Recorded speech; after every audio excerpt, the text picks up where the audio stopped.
So anyway, the objective of today is just to understand Leighton's story. Now, the reason why we're doing this is I think when people stand in front, the pastor, the worship leader, the administrator, the people who come up and do their little thing, I think the impression sometimes is created that that particular person's story is more important than the other people sitting in the pew. And everybody's got a story, because if you matter to God, your story matters. And so one of the things that we want to do, and I'm strongly being encouraged to continue this, whether it be once a month, just to say, let's bring someone forward and ask them to talk about their story. And so today, let's take a seat. We're going to be going through Leighton's story. I think I've got some equipment I need to have.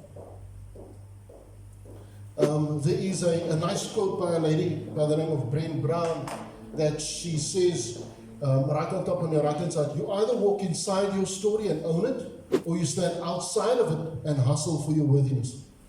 And that really resonated with me, and I thought I'm going to use that when I minister again, and say that I came up with it. Anyway, Leighton, welcome. Thank you so much for saying yes.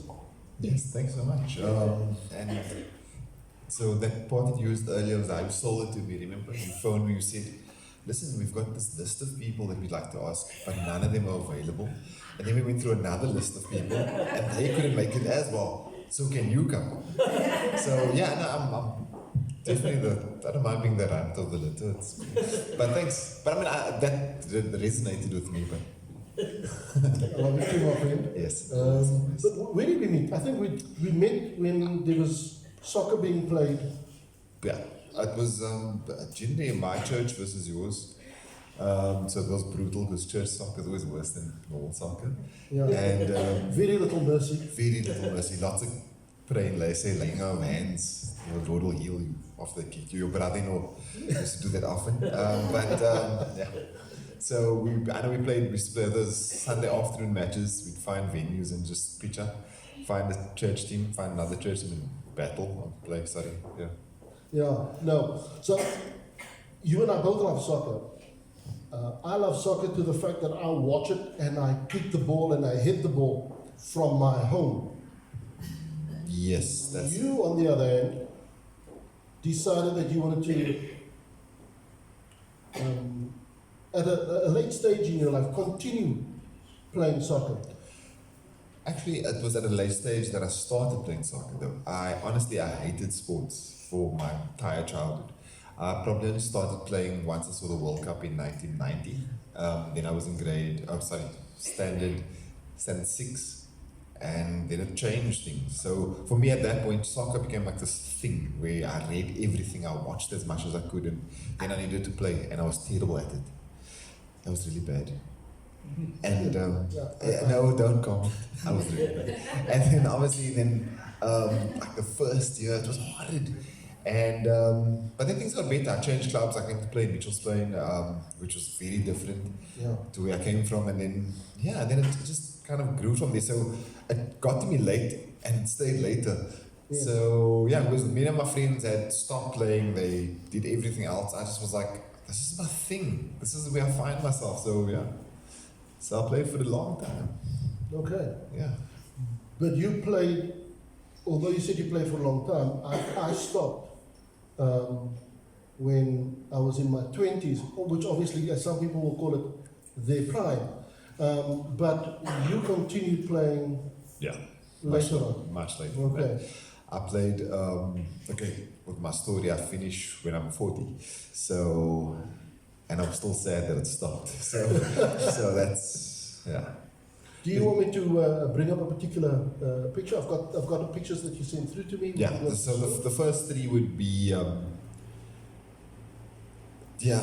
those were in the latter days, but anyway, but it'll still be playing. And the reason I chose, there are 3 photos that I chose, and they all have a similar thing. The next one, all in flight, but at that point it's all like heading stuff, so, and the last one is because that's what I did a lot of the time. With the position that I played centre back and left back. So aerial strength was kind of my thing a lot of the time. So heading the ball happened a billion times in my life.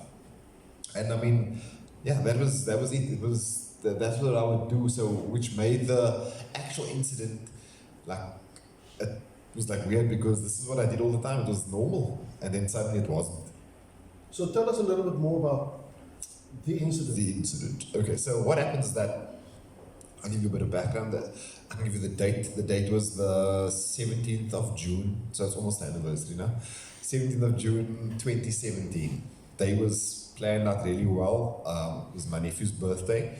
They were doing this art jam thing at the waterfront. So I was going to do that. I was going to come home. I just got a dog about 10 days before that. So I was going to get a leash. That was number 2. I was going to mark my history papers because I'm a grade 7 teacher. They were in the middle of exams. And that, sorry. Before the leash, I was going to go play soccer. I was going to Ocean View. We're playing at Ocean View, buy a leash, mark. That's it. That's the day. Went to the party. And then we went to play. Played in the first half. Game was okay. Made a mistake with the header. And I was like, and I always remember this because they teach you when you're younger, never hit the ball straight back, go to the sides. So that's playing in my mind. Second half comes, and then it happens. Ball comes across, and I go up, and I hit the ball, and I'm coming down, like I do 1,000 other times, like on all those photographs. But the guy, my opponent, he had come up, and he flicked back. So when he flicks back, I'm coming down, he hits me straight here, right? And, I mean, I've knocked my head, I don't know how many times, against boots, poles, I don't know, you knock against everything else. And I go down and I can't get up. So everything goes black for a moment and I'm trying to push up and I can't even move my arms. I'm like, what's going on here? And my entire head is throbbing.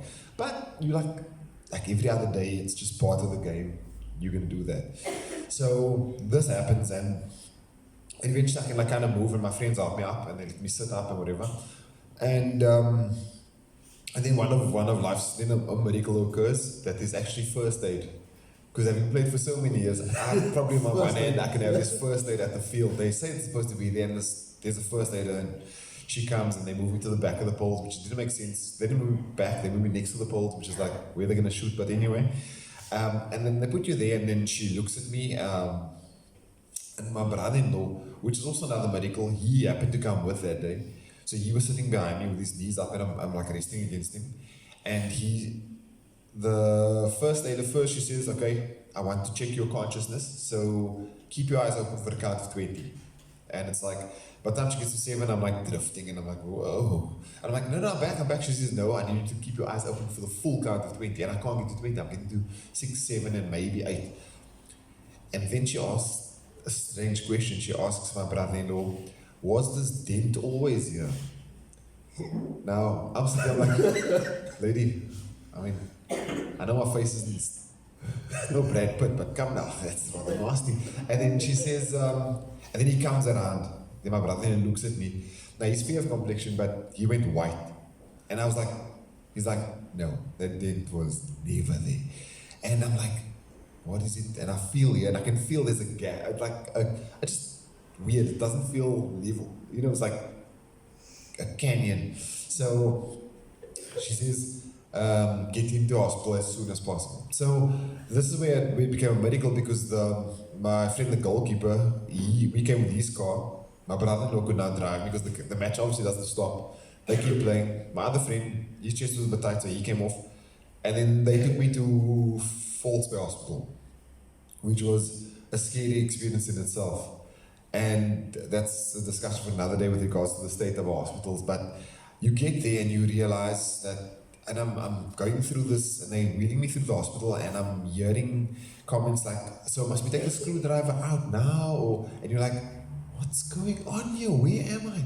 And the doctor comes and he says, looks like it could be a head injury. This is the man. This is the man I want to work with me. And so I was laying on in my full soccer kit, my boots were still on, everything.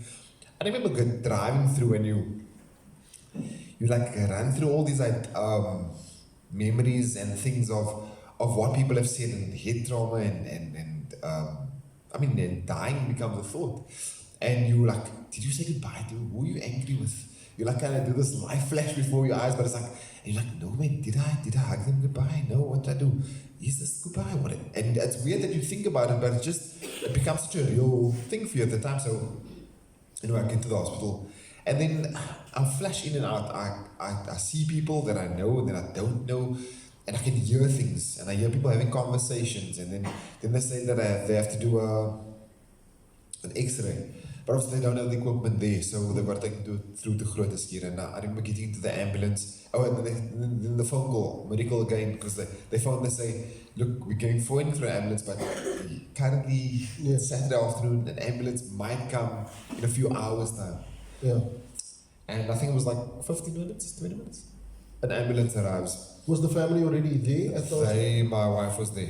You weren't there? No, you never came there.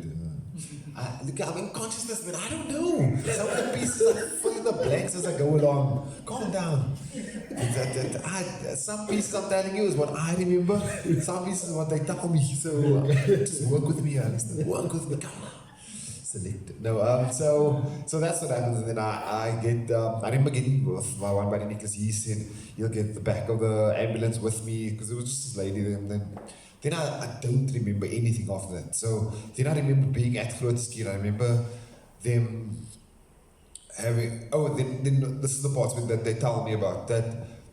So obviously getting to Groote Schuur, because it's a government hospital, there are long queues and you've got to get to the back. So I'm still in the back of the queue because I'm just getting there now. Yeah. But what actually happens is in the ambulance, they say that I have like this epileptic fit type thing and I'm shaking and grabbing, and they're grateful that my friend who drove with me because they said, you don't want me to kill that lady.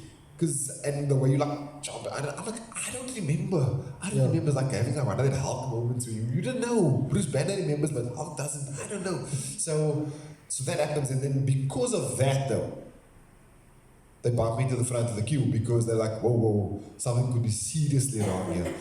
Anyway, so they push me through there, and then they take the X-rays. People tell me about who was at the hospital. I don't know. I never saw anybody. I just hear once in a while, and I'm like, I'm in the machine, keep your head still. I don't know, what am I doing? Where am I? And I do all of those things. And then the next thing I remember is having toast. It was brown bread. It was toast with jam. That was breakfast. Or supper. Or I don't know. But I ate something at some point.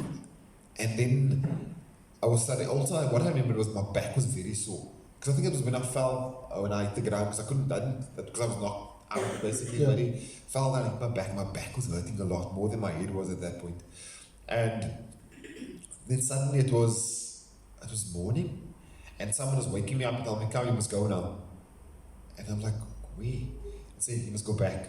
I don't know where I'm going back to. And so I get up, I said, God, my back is really sore. They said, no, this guy says, your form says, it's your head. It's got nothing to do with your back. Get up. And I'm like, okay. And yeah, so now at Groote Schuur Hospital, I checked as well, someone mentioned the time, that's why I remember, it was about, say, 4:30 in the morning, in the middle of winter, and I'm walking barefoot across the parking area to get into an ambulance to go back somewhere. And I'm laying there and I'm like, I don't know where I am, what's going on. And then I actually end up back at Volkswagen Hospital. But the only person that knows I'm there is me. No one knows, nobody knows, nobody's been notified. And it's also, it's Father's Day. I don't even know that. It's Father's Day, it's the 18th of June. And I'm like, where am I? I don't know. And that's where I was at. I mean, my wife didn't know. She arrived at Groote Schuur looking for me. Can't find me. Gone. They said, no, you took him back. So off they go and they take me to, so she finds me at Volkswagen Hospital. When she gets there, remember these are the parts that they fill in the blanks. So this is where what actually happens is that she says, how can this be? How can you just take him away and do all of that? And then they say, do you know that he's a teacher, so he's got medical aid that he pays every month, that the pass off of medical aid, but he pays it every month, so can we not get him to our hospital? They said, oh, it's going to be difficult, get an ambulance, all of that. They contacted Constantiaberg, then the ambulance, once again, the ambulance pitches up on time. Takes me through. I have a private room. I'm like, what is going on? Yeah. Oh, Alistair, so that you can just jump ahead to the next photo to see. So this is me messed up at that time, right? So is this now before or after? Still before? You funny. So this is the. At this point, what's actually happened? Because then they described to me what has actually happened. That I've actually cracked my skull through here. I broke my nose across the top, and I actually at that point I actually felt it later. There's actually a bone part of my nose is sticking out through my eye over here. Because I'm like, oh, how's your eye? What is this here? Something's pushing up. And then later they said, no, it's part of your nose. It's coming through here. So now my entire head is cracked over there. Which the photo, yeah, you can't actually see the dent because you know what I look like before. Anyway, so and so my nose is skew, my eye is blue, and it's all like from one moment. And then I think you can go to the next photo. Okay, yes. So that's still me. That's my brother-in-law. These are one of those photos where I don't know what's going on. I don't remember this. But this is just a flash in and out. It's okay. As long as Lee's got a selfie, he's okay. Yeah, exactly. He had his photo, he was okay with it. As long as he had his photo, he was pleased. So then you kind of have all this, so everything up until that point. I mean, there are these miracles that are taking place every time. There happens to be a first aid lady, because every other day they don't say, just throw some water and you'll be okay. And then they'll try and send you off, and then you have like the ambulances arrive, and then there's a room available, and then you have all of these things, and you think it's, people say it's coincidence, but for me I'm like, no, those are miracles taking place there. Every single moment is a miracle that's taking place, because it shouldn't be, but it does. So then that happens, and then eventually I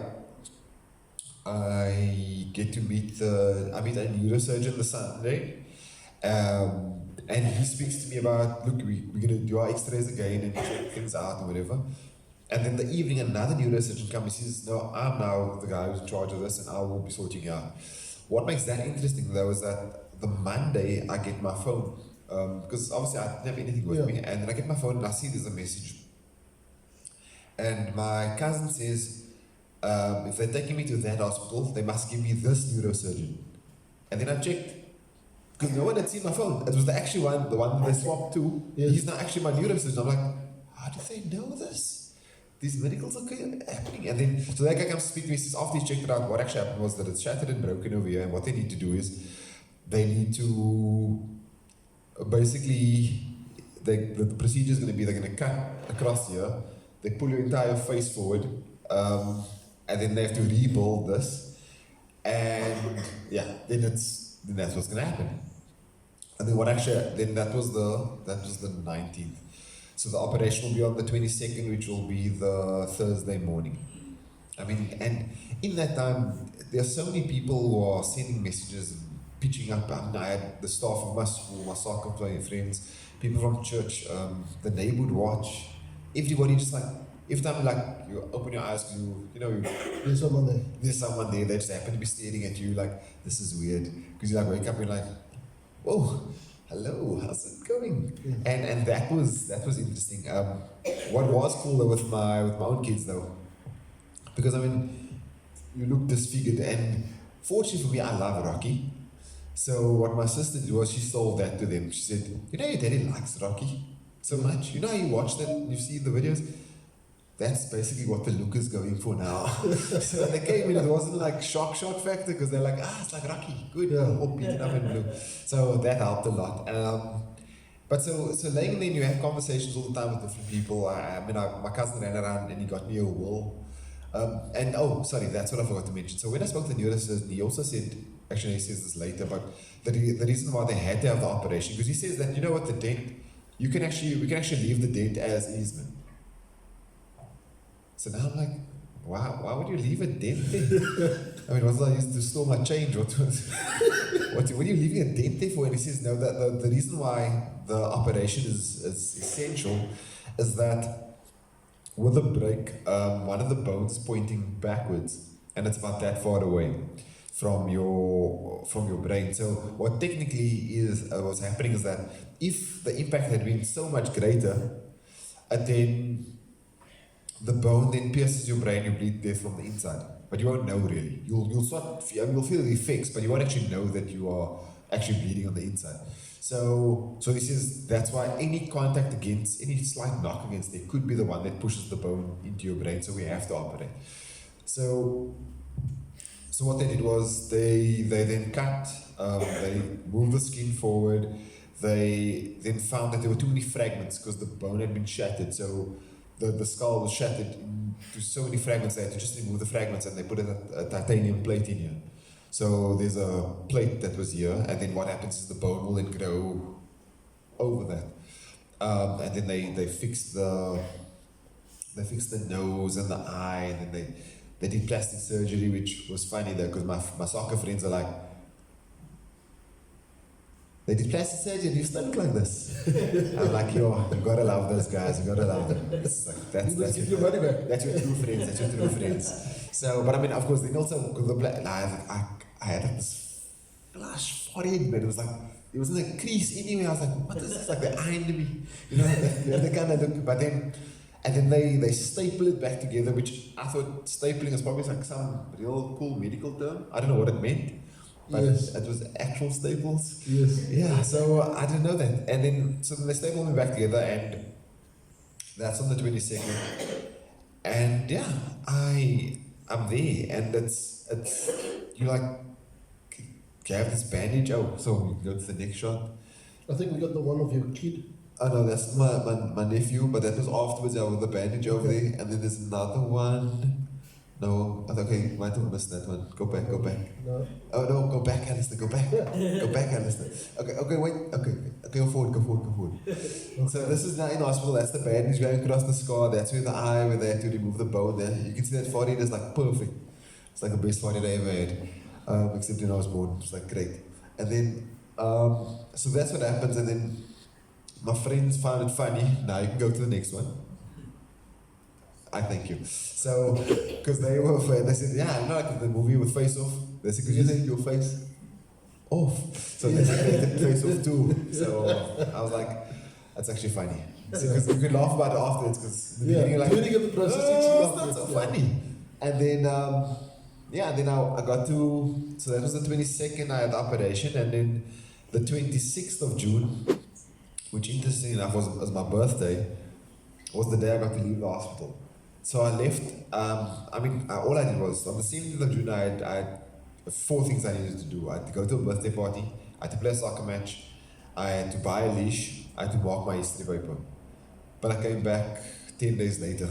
You know, you're like, I only accomplished 2, the match I didn't even finish. I played half a match, I went to, so the party was the winner, never got a leash, and I never even marked my history. I still haven't marked a history paper. So,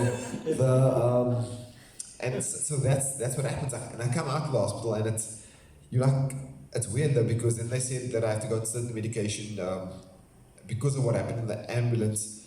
I've got to have epilepsy medication. I can't drive for the next, I think it was 3 months. I couldn't drive. And also it was the last 2 weeks of school, so I didn't go to school for 2 weeks, and then it was the school holiday, and then I was, and then I had to go back for, now I can go forward. One more. I apologize. No, that's okay. No. So there's the actual, those are the actual staples. So I was like, these are actual, that lady's like showing me, I'm like, she's dropping it, I'm like, that's like staples. I did my assessments 2 weeks ago. I stapled assessments. I could have been working myself. So I had to take the photo because I couldn't believe that it was actual staples. And then the next one is when the staples are gone, I think. No, I don't have a. Oh, is it? No staples gone. I've got the. Oh, okay. The running one. Yeah. So then that's. Let's work with the gross one for now. So that's where I was at that point, and you sit and reflect. I mean, I came home and I had a birthday party where I sat for the entire time. Like, people came there, wished you, and you're like, you just sit and you're like, yo, it's my birthday. I'm grateful to have a birthday, because it's like, you know, it could have been gone. And then also what I remembered afterwards, and going back to your comment about how old I was when I was playing, I remember making a statement, and I thought about that soon after. I said that I'll never play beyond the age of 40, right? Because at that point, you're like, when you're younger, you're like, you're crazy. And I enjoyed it because of the friends I had. So it was the social setting, it was great. Yeah. And the relationship we had, and we had fun playing together. And I was like, I'll never play. And I never did, because that was my 41st birthday when I came out of the hospital. So the last game I played, I was still 40. And that was it. So I never ever played beyond the age of 40. I was like, I should have checked my words. So, you know, they always teach about the power of your words. Yeah. That spoke to me dramatically. So, so that happens, and then the school holidays passed, and I said, okay, I'll go back to school. Like, but doesn't you like recover? And I said, what am I doing? I'm just sitting at home. I can't do anything. Because like other times when you were injured and you tore your hamstring, whatever, you do sit-ups or you walk around, I couldn't do anything. I just sat there at home. You watch TV and I'm like, this is not the coolest thing in the world. I can rather be at school. And I went back to school and I taught, and it was tiring though. I'd like stand there thinking things are normal, and I'd sit down and talk, and I still describe the story to the children because obviously they wanted to know what was happening. Yeah. And I'm telling them the story, and this one girl fainted because she was like noisy, she was like, your face. And I'm like, yeah, that's what. So I was like, put them out the window, resuscitate. So that was kind of weird. And then, so for the next few months, it was an adaptation. It was weird. I mean, like with the kids as well, it was like, all it was Nadine shouting, don't touch your daddy's head, do not touch his head. And you're like, oh yeah, no, it's here. And then I had to go to the plastic surgeon and massage your eye, I had to go for checkups. And the weird thing was that the very first question that I asked the neurosurgeon when I had to go for the checkup was, so when can I play again? Because it meant so much to me, it was like, that was my first thing, when can I? And his answer was, I don't know. I said, what do you mean? He says, because we don't know how the bone, how soon it will grow back. So it could be 3 months, it could be a year, I don't know. And so there was that became that I was like, when then? But then afterwards it became a mental thing with regards to how do you play? Because then I remember their faces walking into the hospital, right? As much as the Rocky thing was there was something else that was in their faces. That was like, yo, you're like, do you want to do that again? So you have the thing where either you're going to go in there and overcommit and hurt yourself again, or you're not going to commit and you have no value to your team. So what's the use of going back?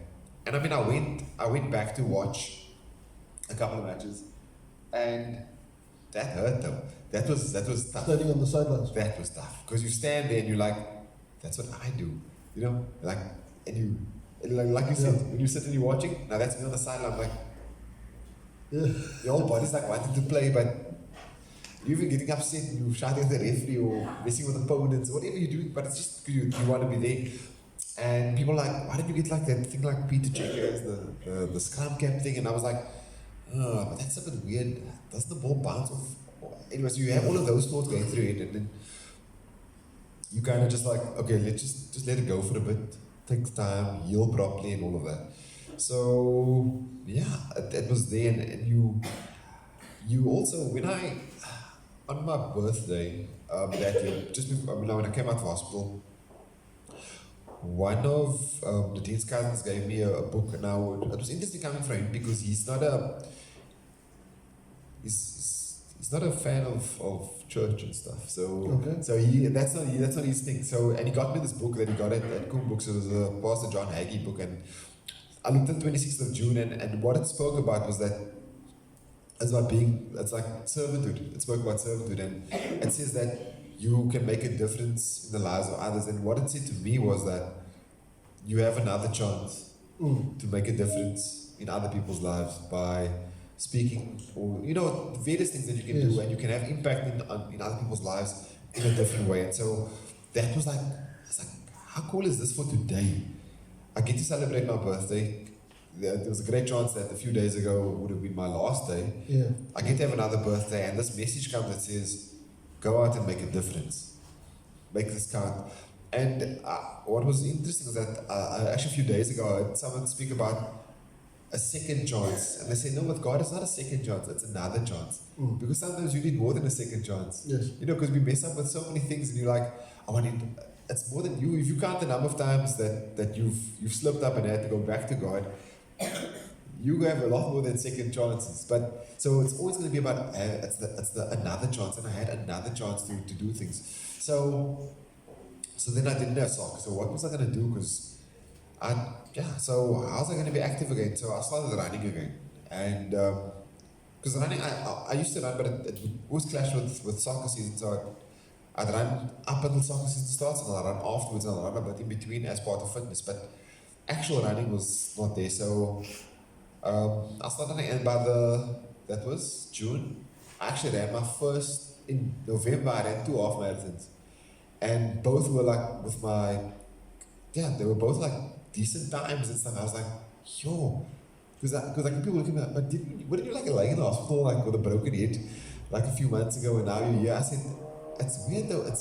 It's amazing. It's like, and that also, it's every time. It's not just coincidence. It's just not hard work. It's a miracle, genuinely a miracle, and you've got to appreciate it as such, because I think too many times we go back and we say miracles are big things that happen in the Bible, but they're not only there. It's every day. The fact that you can hear me now, or that we can see each other, is a miracle, because that means your eyes are working, your ears are working. You woke up this morning. Those are miracles that we need to appreciate. So for me, every step from that point on was a miracle.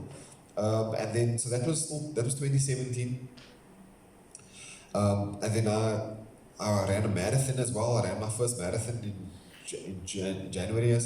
Then I qualified for 2 Oceans Ultra, and I went to go run that, and I failed. See, so what happens is that I get to, like, there's 7 kilometers left, the 49 kilometer mark, which 49 is far already, but so there's 49 kilometers, there's 7 kilometers left to UCT, and my legs are done, and I'm going to go sit down. But it was just that my legs were finished, or at least I thought at that point, and I sat down, which is a cardinal mistake, because once you sit down, it's very difficult to get up again. And people come past, and eventually an ambulance picks me up, because they use the ambulance to take you back. But I think I'm just focused on, like, you failure. For them, it was crazy, because they just hear, you're in an ambulance, yeah. And they're like, because so, and then I was like, oh my word. I'm laying there on the thing, I'm back at the recovery tent thing, and I'm thinking about, like, oh my word, maybe that's a bit extreme, maybe I should just keep walking, because the whole ambulance thing was a shock for them. For me, the ambulance thing meant nothing, because it was just transport. It wasn't, they weren't there to resuscitate me or anything, it was transport, but for them it was like a shock. So it takes me back, and I'm like, I'm sad about not finishing this race. It's like, I didn't want to wear the t-shirt, and I used to call it my failure t-shirt, put it at the bottom of the drawer and all of that, and that I had to work through as well. And then because you realize that, sometimes things go wrong, and you have a choice at that point to say, do I dwell on it, or do I grow from it? Because we make mistakes, and when if I look at the rest of the story though, I look at Joseph, where it says, like, bad things happen and then ultimately he rises. It's where it says that what the enemy had meant for evil, God has turned for good. And I was like, how does this turn? Because when I got injured, how does this turn to good? Because, like, I'll never play again. Yeah. And then there was progress, and then ultimately, not ultimately, but where it really shines for me was in the very last, the last photo, because the last photo will be the one where I actually got to complete the Comrades Marathon in 2019, which would never have happened, because I was, when people, firstly talking about the Comrades Marathon and saying that it's between 87 and 90 kilometers, the thought alone was like, are you nuts? Don't you have a Who car? runs? Exactly, like, petrol wasn't that expensive at that point. So like 90 kilometers, that's crazy. And I remember watching as a child, watching Bruce Fordyce, and he was like saying, oh, that's what other people do. The crazies, they do that. And then it was, but also when I was playing soccer, and I told everybody that if I'd still been playing soccer, there was no ways in my life I'd been able to accomplish that, because I didn't run as much, and soccer season, that is June, which is the middle of soccer season. You never ever do that. So suddenly I got to achieve something that was, for me, I genuinely is far greater than anything I ever achieved on a soccer field, was to complete that. And it was the whole thing of what was meant for evil. At that point, it was such a dark place. To get to that was amazing. And so so it's miracles. Even in that race itself, there were miracles. I got to like 80 kilometers, which was much further than I'd ever run in my life before. And my legs were like, where are you? I'm like, where are they? I'm not attached. Like, I'm stopping here by the hip. And my legs were done. I couldn't even run on a short downhill. Everything was pulling in. I was running with my friend, and he said, just don't sit down. And I'm like, you don't tell me. you're not the boss of me. Tell me to not sit down. I will sit down if I want to sit down.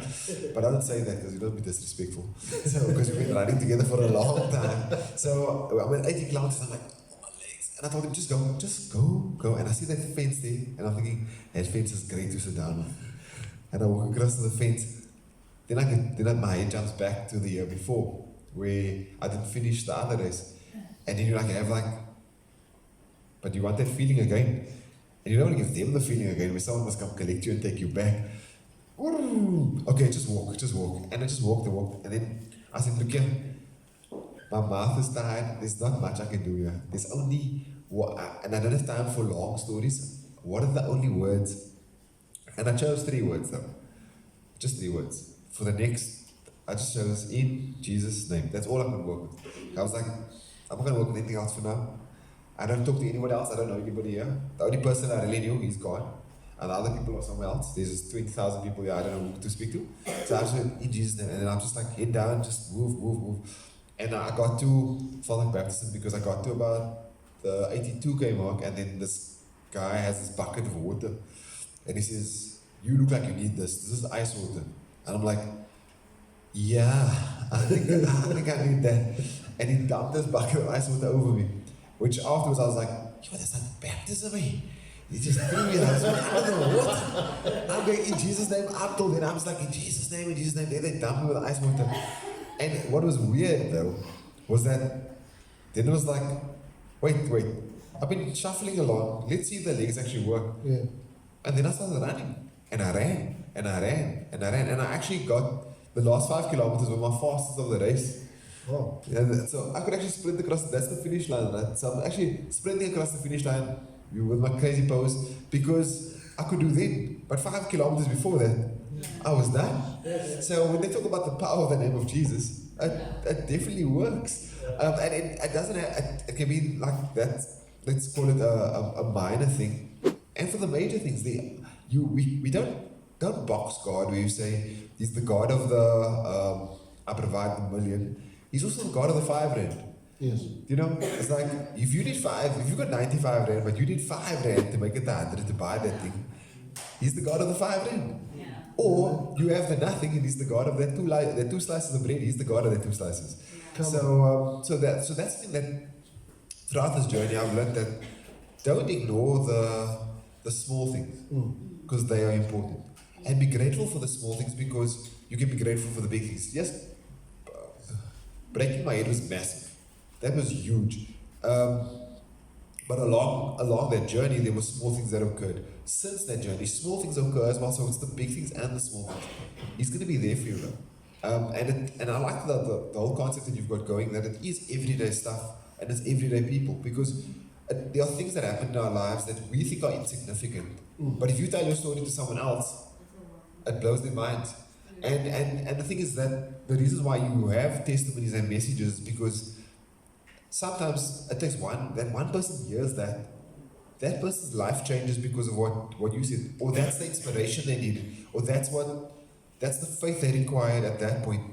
They needed to hear someone say that you at that point. They're like, I'm doubting, I can't. You're like, but so now you go and you say that we want to quote the Bible now, but now we quote life.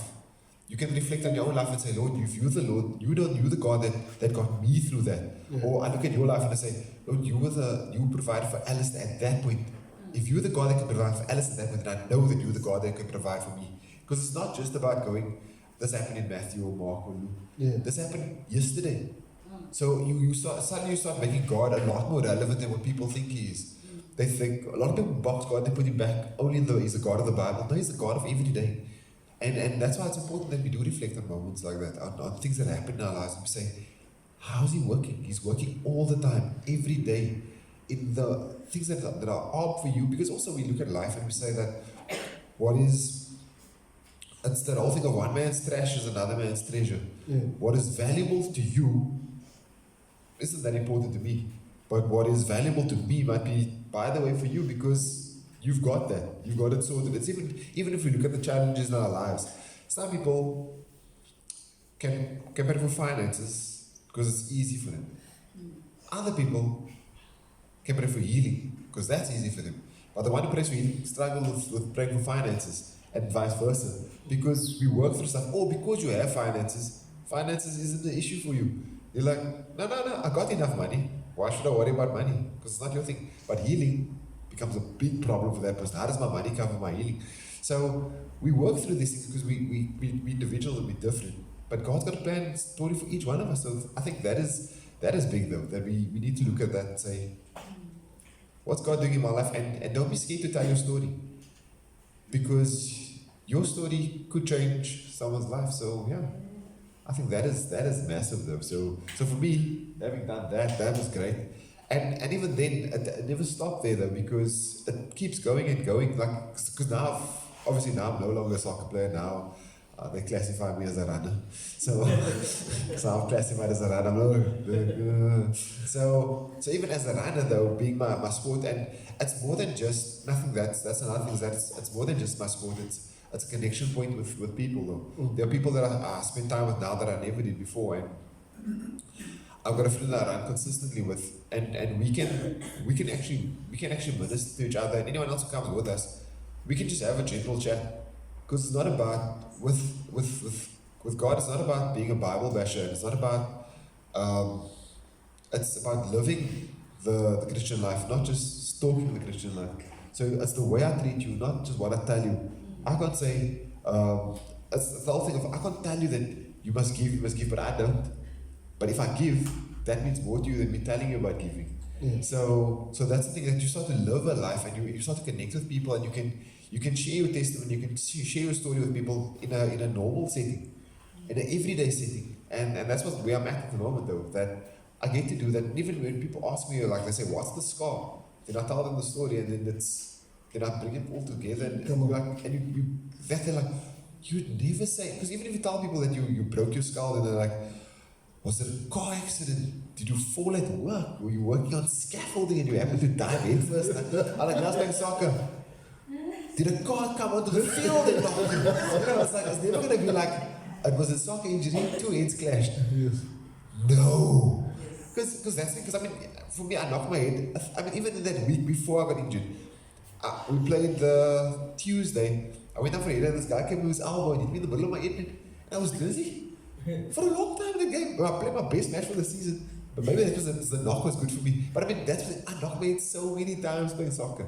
But one day, one moment changes. But now you decide, does it change your life forever in the negative? Do I wear it as a sympathy badge?